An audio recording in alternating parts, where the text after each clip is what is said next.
Quando a gente pensa em material escolar, logo lembra desse conjunto aqui. Lápis, papel, caderno, livro, quadro negro, giz e apagador.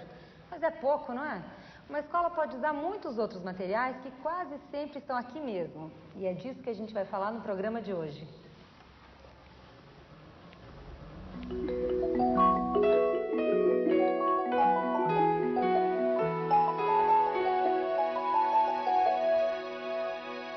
Se a escola usar a imaginação e for um pouco mais ousada, ela pode usar o mundo à sua volta como material de ensino. Jornais, revistas, vídeos, programas de televisão e muitas outras coisas podem ser usados para a criança aprender.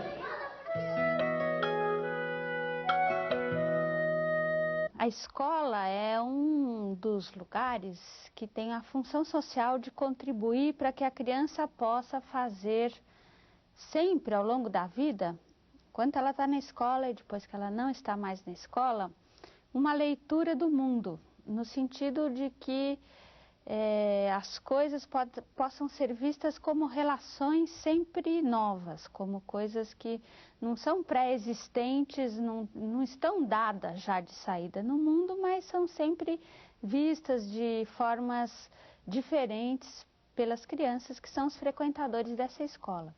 Então, visto por esse prisma, materiais muito diversos são bem-vindos na sala de aula, mas eu diria mais do que materiais, são fragmentos, são elementos do mundo, são pedacinhos de acontecimentos, de imagens, de textos.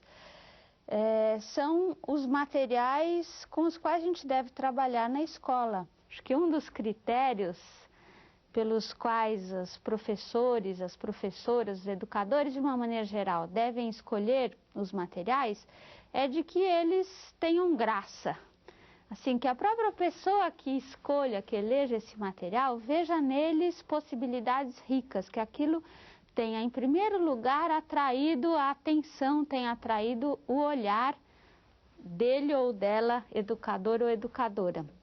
Então, precisa ser uma coisa que tenha sentido, em primeiro lugar, para quem escolhe aquele material. Por exemplo, se for escolher uma canção para trabalhar com essa canção, com as crianças em questões ligadas até estritamente à questão da base alfabética, é importante que o educador escolha uma canção que para ele seja bacana, que seja uma coisa do repertório dele, de algo que para a sensibilidade dele é importante. Sem esse início, né, esse ponto inicial da conversa, é muito difícil que a atividade tenha um êxito pleno. Ela pode até cumprir algumas funções de técnicas didáticas, mas não vai cumprir a função de atribuir sentido ao mundo, e acho que essa é a ideia primeira.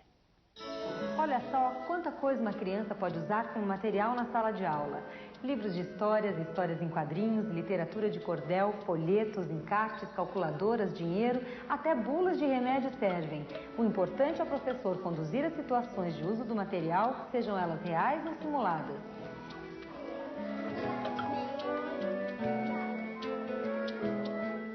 esse jogo do compra e venda, a gente acaba utilizando esse material de sucata, essas embalagens, mas o objetivo maior da atividade é que as crianças possam estar aprendendo sobre o sistema monetário, possam estar exercendo cálculo mental, possam estar aprendendo a lidar com o troco, né? E possa estar fazendo uso das operações de adição, de subtração, de multiplicação, quer dizer, trabalhando com as ideias dessas operações, né? E muitas outras atividades que envolvem desde preenchimento de cheque, né, até a coisa do conteúdo matemático mesmo. O uso de material reciclado que a gente trabalha aqui na escola, nesse caso, foi com crianças de 4 anos, onde a gente usou carretéis de linha, né, que vieram aqui para a escola e que estão no nosso material reciclado de sala. E a gente construiu uma cobra a partir desse material. As crianças pintaram esses carretéis e o que a gente pretende com esse trabalho é que a arte não fique só dentro da sala de aula, mas que a arte seja socializada, ou seja, as crianças nesse caso trabalharam em cima de um animal e levam para a classe e brincam com a realização do trabalho que elas fizeram na sala de arte, na oficina. A ideia é aproximar o fazer escolar o máximo possível do fazer dos artistas. Alguns artistas fabricavam seus instrumentos e suas tintas. Então, fabricamos nossos instrumentos e nossas tintas. As tintas podem ser feitas com materiais muito próximos da gente. Podem ser feitas com terra, com carvão, com materiais vegetais. Os instrumentais podem ser feitos com pelinhos de animais, com usar o dedo, penas de animais. E nós tentamos trazer tudo isso para o ateliê. As crianças da cidade têm acesso a tudo pronto, é legal que elas possam vivenciar esse fabrico. Na escola, está havendo um projeto entre todas as séries, né, um projeto sobre ecologia. Com esse projeto, existem várias discussões a respeito de reciclagem, de materiais diversos, de qual é o melhor material para ser usado ou não. Você está vendo esse cartaz? Um cartaz pode ser um bom tema para você discutir com a sua classe. Quando é a vacinação, qual a vacina será aplicada, por que é importante tomar vacina. Um cartaz pode ser um bom começo para quem quer trabalhar com outros materiais, mas tem muitas outras possibilidades.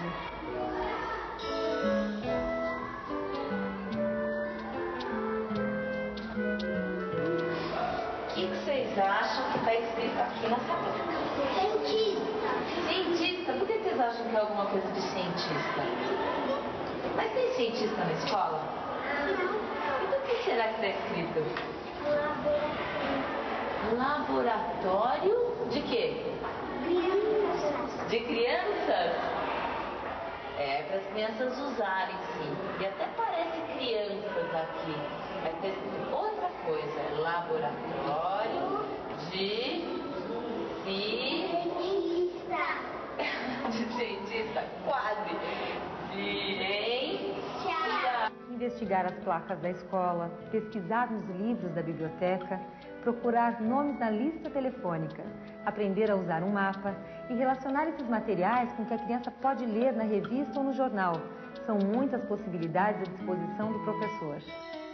A escola como instituição, os educadores que nela trabalham, tem que aprender a pensar o seguinte, que todo conhecimento tem uma origem cultural, tem uma matriz cultural, tem uma história de produção e uma história de produção que é necessariamente significativa, no sentido que ela foi a vida que a fez, né, essa história. Essa produção cultural, ela não é arbitrária, ela não é aleatória, ela é uma coisa que atende a própria necessidade dos homens de atribuir sentido ao mundo ao longo da sua história. Então, isso em relação à origem dos conhecimentos.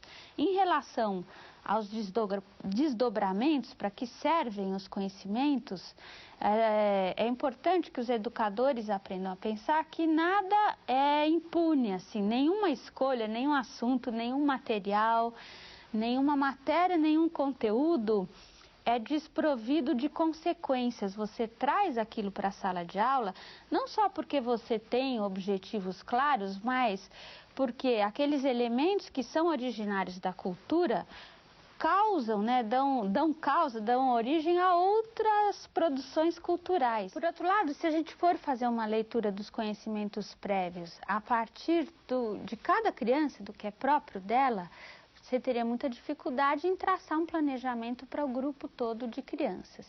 E atualmente, desde pelo menos 20 anos, existem pesquisas em vários campos, pesquisas vindas da psicologia cognitiva, do modo do aprendiz ser, como é o aprendiz, como é que ele se relaciona com vários conhecimentos, que mostram que entre as diferenças individuais existem sempre regularidades. Então você pode ter expectativas de como uma criança de 9 anos se relaciona com questões ortográficas, por exemplo. Então se você faz um casamento, né, no seu olhar entre os dados que você tem dessas pesquisas, então você sabe mais ou menos o que é esperado em termos de conhecimento ortográfico, do modo de se relacionar com ortografia, e o que aquela criança está trazendo, por exemplo, sobre ortografia, o seu olhar é como se você fosse portadora de um óculos que te permite enxergar mais adiante do que você enxergaria se não tivesse esses elementos conceituais.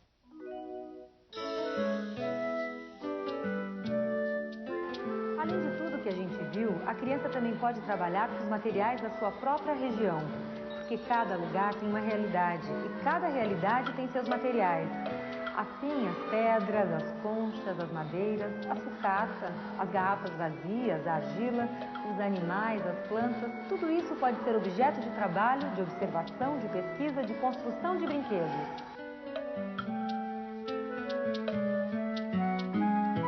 Assim como nas outras áreas, na área de artes a gente também pode usar uma série de materiais que não são os materiais mais convencionais e utilizados na escola. Então, ao invés de a gente usar esses materiais tipo papel cartão, papel espelho, canetinha hidrocor, lápis de cor, tinta guache, a gente pode ter um olhar um pouco mais cuidadoso com o nosso entorno e procurar materiais que estão perto da gente todos os dias, perto das crianças, e que não são pensados pelo professor, nem pelas crianças, como materiais que podem ser usados na área de artes. Então, um exemplo disso são os materiais que dão para a gente fazer tintas, que dão para fazer instrumentos, como pincéis. Então, se perto da escola, ou dentro da escola mesmo, a gente tem um barranco que tem terras coloridas, a gente pode usar essa terra como pigmento, peneirar essa terra, misturar água e fazer tintas. Além disso, a gente pode fazer pincéis com gravetos, usando gravetos de espessuras diferentes. Então, isso possibilita a gente fazer linhas finas, linhas grossas. A gente pode pegar pedras de rio e com essas pedras a gente pode fazer construções, pode juntar as pedras, pode fazer desenhos que não sejam desenhos finalizados, mas só uma brincadeira mesmo de desenho, né? A gente pensa que durante muito tempo, no correr da história, o artista, ele se aproximou da natureza, né? O produtor de arte procurou buscar na natureza não só inspiração para fazer seus trabalhos, mas também os materiais para fazer os seus trabalhos. Então, o professor, ele pode pensar em situações onde esses procedimentos sejam adequados e também possam ser levados para dentro da sala de aula.